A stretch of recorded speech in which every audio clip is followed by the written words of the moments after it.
نحمده ونصلي على رسوله الكريم اما بعد فقد قال الله تبارك وتعالى كما ورد في سورة الصف اعوذ بالله من الشيطان الرجيم بسم الله الرحمن الرحيم وَإِذْ قَالَ مُوسَى لِقَوْمِهِ يَا قَوْمِ لِمَ تُؤْذُونَنِي وَقَدْ تَعْلَمُونَ أَنِّي رَسُولُ اللَّهِ إِلَيْكُمْ فَلَمَّا زَاغُوا أَزَاغَ اللَّهُ قُلُوبَهُمْ وَاللَّهُ لَا يَهْدِي الْقَوْمَ الْفَاسِقِينَ وَإِذْ قَالَ عِيسَى ابْنُ مَرْيَمَ يَا بَنِي إِسْرَائِيلَ إِنِّي رَسُولُ اللَّهِ إِلَيْكُمْ مُصَدِّقًا لِمَا بَيْنَ يَدَيَّ مِنَ التَّوْرَاةِ وَمُبَشِّرًا بِرَسُولٍ يَأْتِي مِن بَعْدِ اسْمُهُ أَحْمَدُ فَلَمَّا جَاءَهُم بِالْبَيِّنَاتِ قَالُوا هَذَا سِحْرٌ مُبِينٌ وَمَنْ أَظْلَمُ مِمَّنِ افْتَرَىٰ عَلَى اللَّهِ الْكَذِبَ وَهُوَ يُدْعَىٰ إِلَى الْإِسْلَامِ وَاللَّهُ لَا يَهْدِي الْقَوْمَ الظَّالِمِينَ يُرِيدُونَ لِيُطْفِئُوا نُورَ اللَّهِ بِأَفْوَاهِهِمْ وَاللَّهُ مُتِمُّ نُورِهِ وَلَوْ كَرِهَ الْكَافِرُونَ صدق اللَّهُ الْعَظِيمُ رب اشرح لي صدري ويسر لي امري واحلل عقدة من لساني يفقهوا قولي اللهم ربنا الهمنا رشدنا واعذنا من شرور انفسنا اللهم ارنا الحق حقا وارزقنا اتباعه وارنا الباطل باطلا وارزقنا اجتنابه اللهم وفقنا لما تحب وترضى وتقبل منا فإنك خير المتقبلين آمین یا رب العالمین۔ سورہ صف کی ہم اس سے قبل 6 آیات کا مطالعہ کر چکے ہیں۔ پہلی 4 آیات تمہیدی نوعیت کی ہیں، اس میں جو مضمون حقیقتاً مختلف اسالیب سے لا کر جس جگہ مرکوز کیا گیا ہے وہ کیا ہے؟ جہاں تک تسبیح و تحمید کا تعلق ہے تو کائنات کا ذرہ ذرہ اللہ کی تسبیح و تحمید کر رہا ہے۔ سبح للہ ما فی السماوات و ما فی الارض وہو العزیز الحکیم۔ تو اگر بندہ مومن بھی بس اسی پر اکتفا کرے تو وہ تو جمادات و نباتات سے بڑھ کر نہ ہوا۔ بندہ مومن کا کام ہے تکبیر رب، اور تکبیر رب کے معنی صرف یہ نہیں ہے کہ کہہ دیا جائے اللہ اکبر، نعرہ تکبیر اللہ اکبر بس۔ تکبیر رب کے معنی ہے اللہ کی بڑائی کا اعلان، اللہ کی کبریائی کا نفاذ، اس کے لیے تن من دھن لگا دینا۔ یہی بات ہے جو علامہ اقبال نے بہت خوبصورت انداز میں کہی ہے،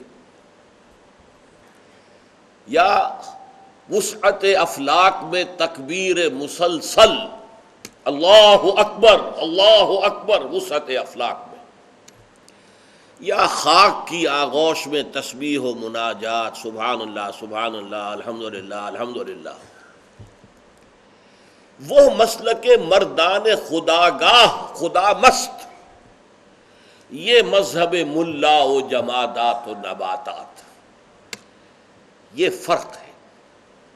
یہی وجہ ہے کہ اگلی آیت میں جھنجھوڑ دیا گیا یا ایھا الذین آمنوا لم تقولون ما لا تفعلون، اور خبردار کر دیا گیا یہ زبانی دعوے ایمان کے اور اللہ کی محبت کے اور رسول کے عشق کے، ان سے کوئی کریڈٹ نہیں ملے گا، یہ سخت ترین ڈیبٹ بن جائے گا تمہارے خلاف۔ لم تقولون ما لا تفعلون کبر مقتا عند اللہ ان تقولوا ما لا تفعلون۔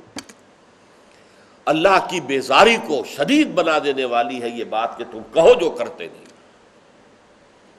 اور پھر اپنی محبوبیت خداوندی کا اور محبت خداوندی کا معیار سامنے رکھ دیا گیا، ان اللہ یحب الذین یقاتلون فی سبیلہ صفا کانہم بنیان مرصوص۔ دیکھ لو، یہ ہے ہمارا معیار۔ اللہ تو محبت کرتا ہے اپنے ان بندوں سے جو اس کی راہ میں جنگ کرتے ہیں صفے باندھ کر، گویا کہ سیسا پلائی ہوئی دیوار۔ یہ بھی میں 2 شعر آپ کو اقبال کے سنا چکا ہوں. مقام بندگی دیگر بندگی، مقام عاشقی دیگر. محبت خدا بندی کا مقام کچھ اور ہے، اور صرف بندگی خدا بندی کا مقام کچھ اور ہے. مقام بندگی دیگر، مقام عاشقی دیگر. ز نوری سجدہ می خواہی، ز خاکی بے شدہ خواہی.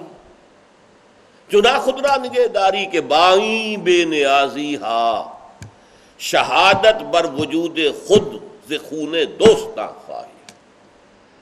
اے اللہ تو تو بے نیاز ہے، تجھے کسی شے کی ضرورت نہیں، لیکن اس بے نیازی کے باوجود تجھے اپنی ہستی، اپنی ذات کا اتنا خیال ہے کہ تو اپنی ذات پر شہادت کے لیے اپنے دوستوں، اپنے محبت کرنے والوں، اپنے عاشقوں کی گواہی خون سے ثبت کرانا چاہتا، جانے دے کر، اور ثابت کرو کہ تم گواہ ہو واقعتاً. اشہد ان لا الہ الا اللہ.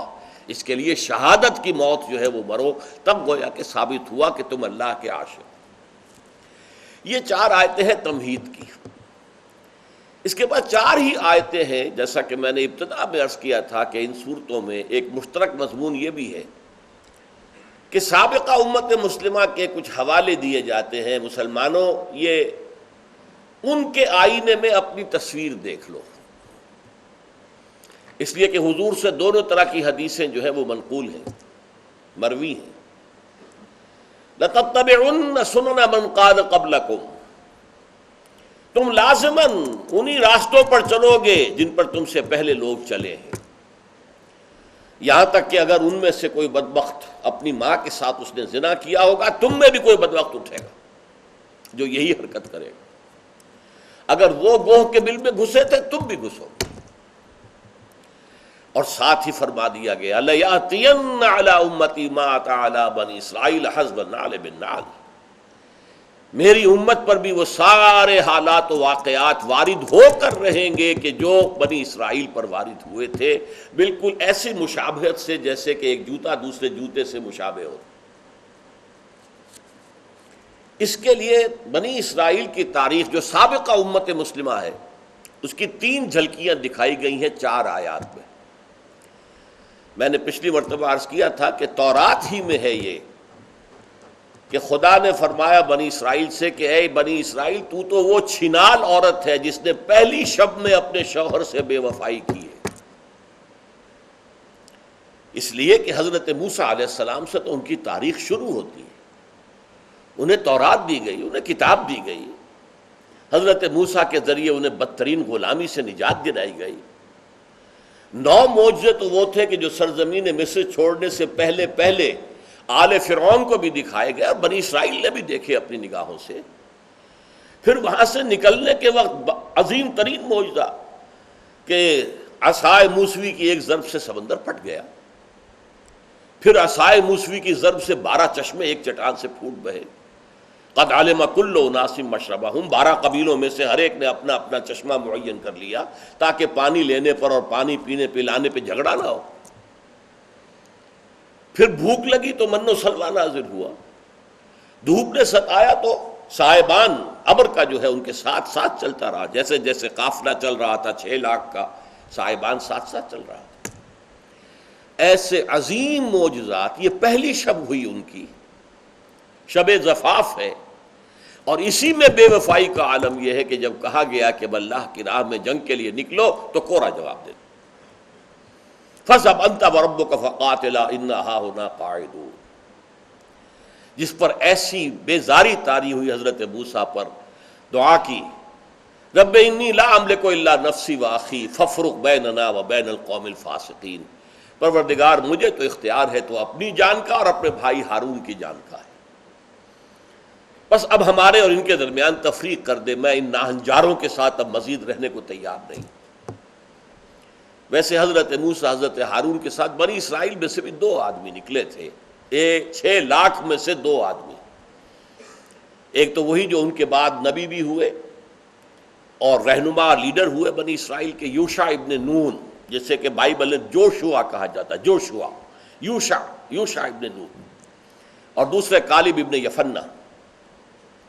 تو یہ تو ان کا طرز عمل تھا جو ہم پڑھ چکے پچھلی مرتبہ.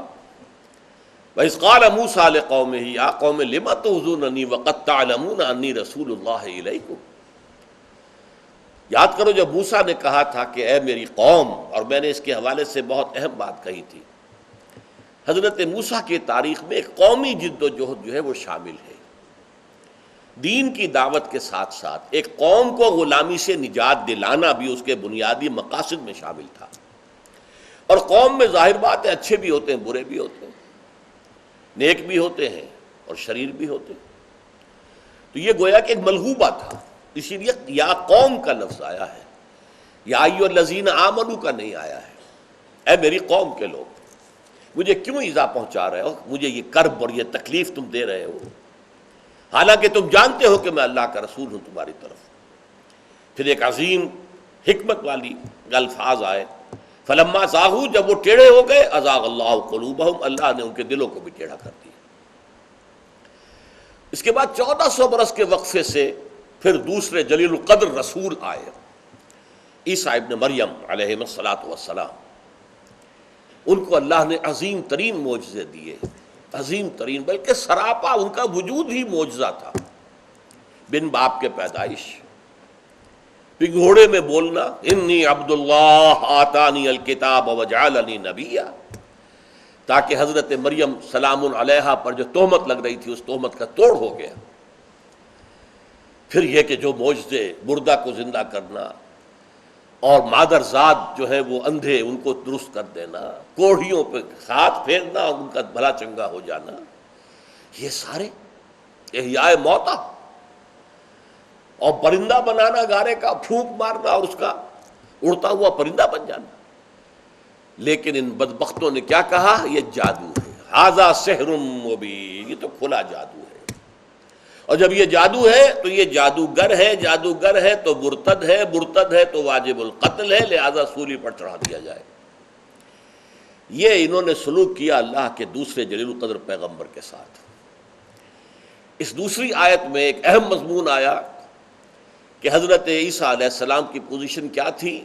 آپ ایک لنک ہیں موسیٰ اور محمد کے درمیان علیہ الصلاۃ والسلام وصلی اللہ علیہ وسلم. موسیٰ جو شریعت لائے تھے اس کی توثیق اور حضور کے آمد کی پیشن گوئی، یہ گویا کہ آپ کا مین فنکشن ہے جس کے لیے کہ اللہ تعالیٰ نے آپ کو بھیجا. مبشرا برسول یاتی من بعد اسمہ احمد. لیکن جو سورت کا مضمون چل رہا اس کے اعتبار سے اہم بات کیا ہے کہ انہوں نے کیا سلوک کیا اللہ کے اس جلیل القدر پیغمبر کے ساتھ. اب اس دوسرے حصے کی 4 آیات میں سے 2 وہ ہیں کہ جن میں ان کا سلوک محمد الرسول اللہ صلی اللہ علیہ وسلم کے ساتھ کیا رہا. خاتم النبیین، آخر المرسلین، نبی آخر الزمان، جس کا انتظار کر رہے تھے، انتظار کر رہے تھے، انتظار کر رہے تھے، جس کے حوالے سے دھمکایا کرتے تھے اوس اور خزرج کے لوگوں کو کہ دیکھو اس وقت تو تم ہمیں دبا لیتے ہو. اس لیے کہ ان کی حیثیت ایسی تھی کہ جیسے کہ ہمارے دیہات میں کوئی بنیے آ کے آباد ہو جائے. اب ظاہر بات ہے کہ گاؤں جو ہے وہ تو جاٹوں کا ہے یا ارائیوں کا ہے یا راجپوتوں کا ہے، وہ جو ہے مالکان دیہ تو وہ ہے سنز آف دی سوائل. اب یہ آ گئے کہیں سے آ کر، وہ ایک بنیے نے چھوٹی سی دکان کھولی، کھولتے سودی کاروبار سے سب سے اعلیٰ عبارت اسی کی ہو گئی. تو دولت تو ہوتی تھی، ان میں جرت نہیں ہوتی تھی، پٹتے تھے، مار کھاتے تھے، ان کی تذلیل ہوتی تھی، ان کی توہین ہوتی تھی. یہی معاملہ بنی اسرائیل کا اس وقت تھا اوس اور خزرج کے ہاتھوں. کوئی قبیلہ اوس کا حلیف بن کے پناہ لیے ہوئے تھا اوس کے دامن میں، کوئی قبیلہ جو ہے خزرج کا حلیف بن کر اس کے دامن میں پناہ لیے ہوئے تھا. اور اگر کہیں جھگڑا ہو جاتا تھا، پٹتے تھے، مار کھاتے تھے، تو کہتے دیکھو ابھی تو تم ہمیں دبا لیتے ہو، لیکن جب نبی آخر الزماں کا ظہور ہوگا اور وہ بہت قریب ہے اب، تو پھر ہم اس کے ساتھ ہو کر جب تم سے لڑیں گے تم ہمیں شکست نہیں دے سکو گے. یہی بات تھی جو ذریعہ بن گئی خزرج کے 6 افراد جو ایمان لائے حضور پر حج کے موقع پر سن 10 نبوی میں. تو جب حضور نے اپنی نبوت کا اظہار کیا ان کے سامنے تو انہوں نے کلنکھیوں سے ایک دوسرے کو دیکھا، معلوم ہوتا ہے یہ وہی نبی ہیں جس کا ذکر یہودی کرتے ہیں، تو اس سے پہلے کہ وہ ایمان لائے ہم ایمان لے آتے ہیں. یہ ذریعہ بن گیا. لیکن یہ بدبخت بدترین دشمن ثابت ہوئے محمد الرسول اللہ صلی اللہ علیہ وسلم۔ حضور کو یہ گمان تھا کہ مکے میں جو میں تبلیغ اب تک کرتا رہا تو مکے والے تو توحید سے نہ آشنا تھے، رسالت سے واقف نہیں تھے، باعث بعد الموت سے واقف نہیں تھے، نہ ان کے پاس کوئی شریعت تھی، نہ کوئی کتاب تھی، کچھ بھی نہیں تھا۔ تو ان کے لیے تو جو بات میں لے کر آیا وہ بولڈ فرام دی بلو، ایک بالکل نئی بات تھی، لہذا ان کا اوپرانا، ان کا اجنبیت محسوس کرنا تو سمجھ میں آنے والی بات ہے۔ لیکن یہ لوگ توحید کے مدعی، نبوت و رسالت سے واقف، ان کے پاس کتاب موسیٰ کی شریعت، تو توقع یہ تھی کہ یہ تو فوراً میری تائید کریں گے، فوراً ایمان لے آئیں گے۔ اللہ تعالیٰ نے سورہ بقرہ ہی میں حضور کی اس غلط فہمی کو دور کر دیا۔ لن ترضى عنك اليهود ولا النصارى حتى تتبع ملتهم۔ اے نبی اس خوش گمانی میں نہ رہیے، ہرگز راضی نہیں ہوں گے آپ سے نہ یہودی اور نہ ہی عیسائی نصرانی، جب تک کہ آپ ان کی ملت کی پیروی نہ کریں۔ ان کی چودراہٹ ہے، ان کی مسندیں ہیں، ان کا فتویٰ چلتا ہے، ان کے فیصلوں پر عمل ہوتا ہے، تو ظاہر بات ہے وہ اپنی اس پوزیشن کو کیسے چھوڑ دیں گے۔ لن ترضى عنك اليهود ولا النصارى حتى تتبع ملتهم، وہ تو چاہیں گے ہماری پیروی کرو، ہماری سیادت قبول کرو، ہماری چودراہٹ کو مانو، ہماری سرداری کو تسلیم کرو، تو ٹھیک ہے۔ لہذا یہ ماننے والے بدترین دشمن یہودی ثابت ہوئے۔ اگرچہ عیسائیوں کی طرف سے حضور کی زندگی میں کوئی تصادم کی بات نہیں آئی، کوئی مخالفت کی بات نہیں آئی، یہ فرق ہے۔ اسی لیے سورہ مائدہ میں وہ آیت بھی موجود ہے کہ ایک مسلمانوں تم دیکھو گے کہ اہل ایمان سے دشمنی میں تو سب سے بڑھ کر ہیں یہودی اور مشرک، اور اہل ایمان سے خیر خواہی اور دوستی میں سب سے بڑھ کر ہیں نصارہ۔ ذالک بأن فیہم قسیسین ورہبانا وانہم لا یستکبرون، ان میں درویش لوگ موجود ہیں، راہب لوگ موجود ہیں، خدا والے موجود ہیں، مخلص لوگ موجود ہیں، متکبرین نہیں۔ لہذا یہ تھی شکل اصل میں اس وقت۔ یہود کا کردار اور تھا، عیسائیوں کا کردار اور تھا حضور کے ساتھ۔ یہ تو پھر بڑی لمبی داستان ہے۔ کوئی ٹکراؤ یہودیوں سے نہیں ہوا۔ نجران کے عیسائیوں کا وفد بھی آیا تھا، تو جو ان کا سردار تھا اس نے اپنے چھوٹے بھائی سے کہا کہ یہ ہے نبی، رسول ہے۔ چونکہ اس کے اونٹ نے یا گھوڑے نے ٹھوکر کھائی تو اس نے کہا تائس العبد، وہ دور والا برباد ہو جائے۔ اس نے گویا کہ اشارہ کیا حضور کی طرف، تو اس نے کہا تائست امک، تیری ماں برباد ہو جائے۔ اس نے کہا کیوں؟ میں نے تمہیں تو کچھ نہیں کہا تھا، میں نے تو محمد کے لیے کہا تھا۔ اس نے کہا محمد تو رسول ہے، اللہ کے نبی ہے۔ کہا پھر کیوں نہیں مانتے ہم؟ ہم نہیں مان سکتے اس لیے کہ قیصر روم سے ہمارا تعلق ہے، ہمیں خطابات ملے ہوئے ہیں، ہمیں جاگیریں ملی ہوئی ہیں، ہماری عزت ہے، احترام ہے، یہ ساری حیثیت ختم ہو جائے گی اگر ہم محمد کو مان لیں۔ یعنی مانتے تھے، لیکن بیڑی جو ہے وہ پڑی ہے وہ اپنی سیادت اور قیادت کی۔ خود ہرقل جو ہے وہ ماننا چاہتا تھا، لیکن چاہتا یہی تھا کہ جیسے تقریباً 350 برس قبل جیسے کہ شہنشاہ قسطنطین، کانسٹنٹائن ایمپرر آف روم، وہ عیسائی ہوا تھا تو ساری مملکت روما عیسائی ہو گئی تھی، تو یہ جو چاہتا تھا یہ ہیراکلیس، تو ہرقل، جسے ہرقل ہم کہتے ہیں، ہیراکلیس کی بھی خواہش یہ تھی کہ میری پوری سلطنت مسلمان ہو جائے۔ مقوقس نے حضور کو جو ہے وہ بھیجے تھے، نذرانے بھیجے تھے۔ اس لیے آپ نوٹ کیجئے کہ عیسائیوں کا رد عمل اور تھا۔ یہودی شدید ترین دشمن، چنانچہ اب ان 2 آیتوں میں جس میں کہ حضور کے ساتھ ان کا طرز عمل بیان ہو رہا ہے، فرمایا وَمَنْ أَظْلَمُ مِمَّنْ افْتَرَىٰ عَلَى اللَّهِ الْكَذِبَ وَهُوَ يُدْعَىٰ إِلَى الْإِسْلَامِ، ان لوگوں سے بڑھ کر ظالم کون ہوگا جنہیں اسلام کی دعوت دی جا رہی ہو۔ محمد الرسول اللہ صلی اللہ علیہ وسلم اسلام کی دعوت دے رہے ہیں اب انہیں، اور انہیں آخری موقع مل رہا ہے۔ عسیٰ ربکم ان یرحمکم وان عدتم عدنا، یہ سورہ بنی اسرائیل میں آیات آ چکی ہیں۔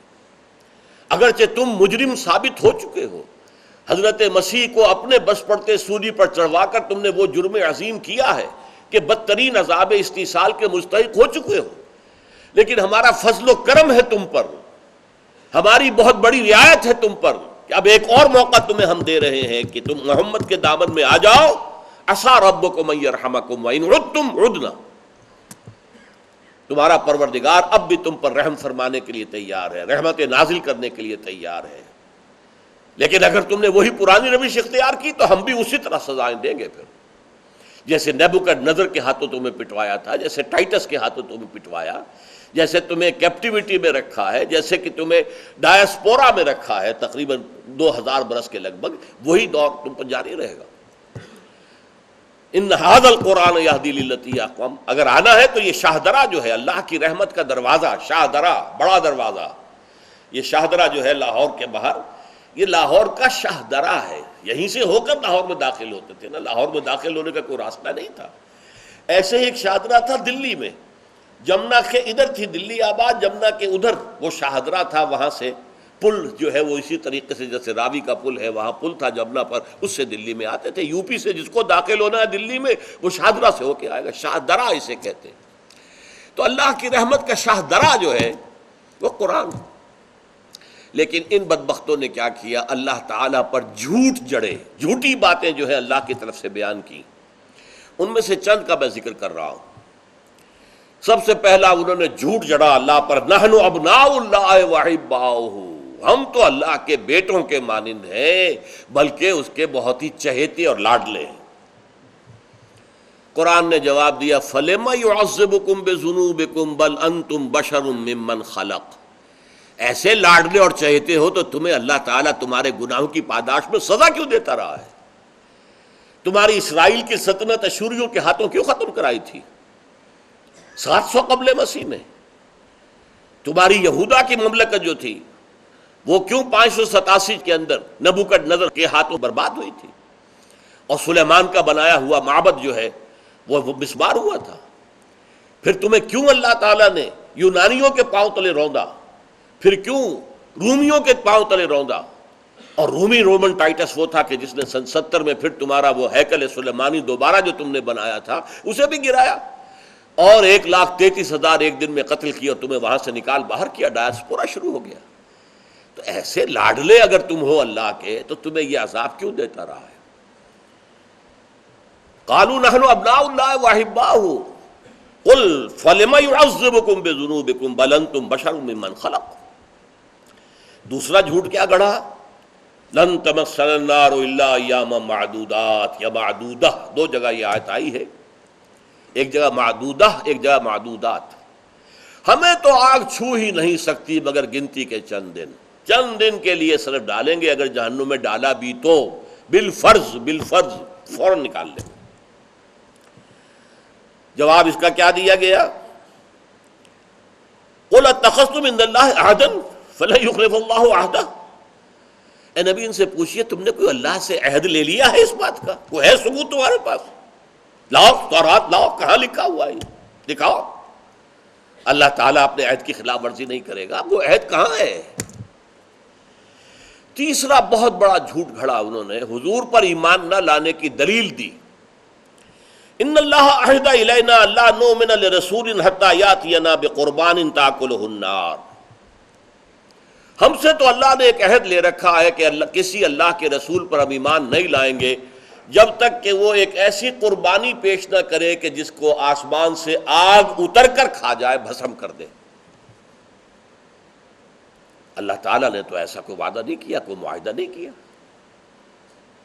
اور آخری بات، لیس علینا فی الامیین سبیل.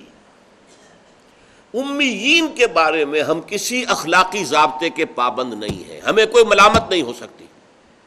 اور امیین سے مراد ایک تو عام طور پر ہم سمجھتے ہیں کہ حضور امی تھے، هو الذی بعث فی الامیین رسولا منہم. تو ان لیٹرڈ ون، وہ کہ جس نے دنیاوی اعتبار سے تعلیم حاصل نہ کی ہو، الف با تا سا سے شروع کر کے، وہ امی ہے. اور وہ قوم امی اس لیے کہلاتی تھی وہاں لکھنے پڑھنے کا رواج تھا ہی نہیں، گنتی کے چند لوگ تھے. لیکن یہ کہ یہود کی اصطلاح میں امی اصل میں کہتے ہیں اس کو کہ جس کے پاس کوئی کتاب نہیں ہے، شریعت نہیں ہے. یہ صاحب کتاب تھے. لہذا یہ تمام انسانوں کو جینٹائلز کہتے تھے، گویمز کہتے تھے کہ یہ انسان نہیں ہے، انسان نما حیوان ہے. ان کو نوچنا، کھسوٹنا، انہیں دھوکہ دینا، ان کا خون چوسنا، ان سے وعدہ خلافی کرنا، ان سے جھوٹ بولنا، ان کو قتل کرنا ہمارے لیے جائز ہے، ہم پر کوئی مواخذہ نہیں ہوگا۔ یہ ان کا عقیدہ تھا اور آج تک ہے، تالمود میں صراحت کے ساتھ لکھا ہوا ہے۔ یہی وجہ نوٹ کیجئے، سود حرام ہے شریعت موسوی میں، اور یہودی ایک دوسرے سے سود نہیں لیتے، نہ لیتے ہیں نہ دیتے ہیں۔ جینٹائلز کہتے ہیں ان کے لیے جائز ہے، ہم ان سے سود لے سکتے ہیں، کیونکہ ان کے بارے میں ہم پر کوئی نہ شریعت کی پابندی ہے نہ اخلاق کی پابندی ہے۔ ہم انہیں دھوکہ دیں، ان سے جھوٹ بولیں، جو چاہیں کریں۔ لیس علینا فی الامیین سبیل، ہم پر تو ان امیین کے بارے میں تو کوئی ملامت کا راستہ، کوئی ہمارے اوپر کوئی الزام آئے ہے ہی نہیں، اس کا کوئی سوال ہی پیدا نہیں ہوتا، ہم جو چاہے کریں ان کے ساتھ۔ ہاں بس پڑھنے کی بات ہے، بس نہ پڑھے تو بات دوسری ہے۔ بس ہو ہمارے اختیار میں ہو تو جس طرح چاہیں لوٹیں، کھسوٹیں، خون پئیں، جس طرح چاہیں ایکسپلائٹ کریں۔ جیسے جانوروں کو ذبح کر کے کھانا انسانوں کا حق ہے، بکری ہے، بھیڑ ہے، آپ نے ذبح کی کھا لی، یا جیسے گھوڑے کو ٹانگے میں جوتنا اور بیل کو جو ہے ہل میں جوت لینا آپ کا حق ہے، ایسے ہمارا حق ہے۔ اس لیے کہ یہ لوگ جو ہیں گوئمز اینڈ جینٹائلز، یہ انسان نہیں ہے، انسان نما حیوان۔ یہ آیت ختم ہوئی ہے پھر ان الفاظ پر، واللہ لا یہدی القوم الظالمین۔ پہلے آیا تھا واللہ لا یہدی القوم الفاسقین، اب فرمایا واللہ لا یہدی القوم الظالمین، اللہ ایسے ظالموں کو ہدایت نہیں دیتا، یعنی زبردستی ہدایت نہیں دیتا۔ یہ اللہ کے قانون کے خلاف ہے۔ اس نے دنیا بنائی ہے، انسان کو تخلیق فرمایا ہے، انسان کو فری چوائس دیا ہے، اما شاکرا و اما کفورا، چاہو تو شکر گزار بندے بنو اور چاہو تو تم ناشکرے بن جاؤ۔ فمن شاء فلیؤمن ومن شاء فلیکفر، جو چاہے ایمان لائے، جو چاہے کفر کرے، تمہارا اختیار ہے، دی چوائس از یورس۔ یہ دوسری بات ہے کہ نتیجہ بہت برعکس نکلے گا۔ اہل ایمان کو آخرت میں جو بھی روح و ریحان و جنت و نعیم کے جو ہے وہ اللہ تعالیٰ کی طرف سے جزا ہوگی، اور ان کے لیے پانی بھی ہوگا تو کھولتا ہوا، اور آگ ہوگی جہنم کی بھڑکتی ہوئی، لیکن چوائس تمہارا ہے۔ تو اللہ کو غلط راستے پر چلنا چاہتا ہو تو زبردستی اسے ہدایت نہیں دیتا۔ واللہ لا یہدی القوم الفاسقین واللہ لا یہدی القوم الظالمین۔ یہاں پر ایک لفظ اضافہ کر کے بات پوری ہوتی ہے، اللہ فاسقوں کو زبردستی ہدایت نہیں دیتا، اللہ ظالموں کو زبردستی ہدایت ہدایت تو دیتا ہے۔ کوئی شخص فاسق و فاجر تھا، اس کے بعد اس کے دل میں ایمان اتر آیا، لہذا اس کی ہدایت ہو گئی۔ کوئی شخص پہلے مشرک تھا، سارے کے سارے ہی عرب کے لوگ مشرک تھے، پھر اللہ نے توفیق دی، ایمان لیا، ہدایت ہو گئی۔ تو اس کو اس معنی میں نہ لیجئے کہ اللہ کسی فاسق کو کبھی ہدایت دیتا ہی نہیں، یا اللہ کسی ظالم کو کبھی ہدایت دیتا ہی نہیں، زبردستی نہیں دیتا، اس کی طلب ہے۔ جیسے ہم پہلے پڑھ چکے ہیں، جو ٹیڑھے ہو گئے ہم نے ان کے دل بھی ٹیڑھے کر دیے۔ جو طالب حق ہوگا، طالب ہدایت ہوگا، اس کے لیے ہم راستے کھولتے چلے جائیں گے۔ والذین جاہدوا فینا لنہدینہم سبلنا، ہم اپنے راستے ان کے لیے کھولتے چلے جائیں گے، انہیں اپنے راستوں کی ہدایت دیتے چلے جائیں گے۔ تو ابھی یہ ایک آیت ہم نے جو ہے حضور کے ساتھ ان کے طرز عمل کی جو دو آیتیں آئی ہیں اس دوسرے حصے میں سورہ صف کے، ان میں سے ایک آیت کا ہم نے مطالعہ مکمل کیا۔ بارک اللہ لی ولکم فی القرآن العظیم ونفعنی وإیاکم بالآیات والذکر الحکیم۔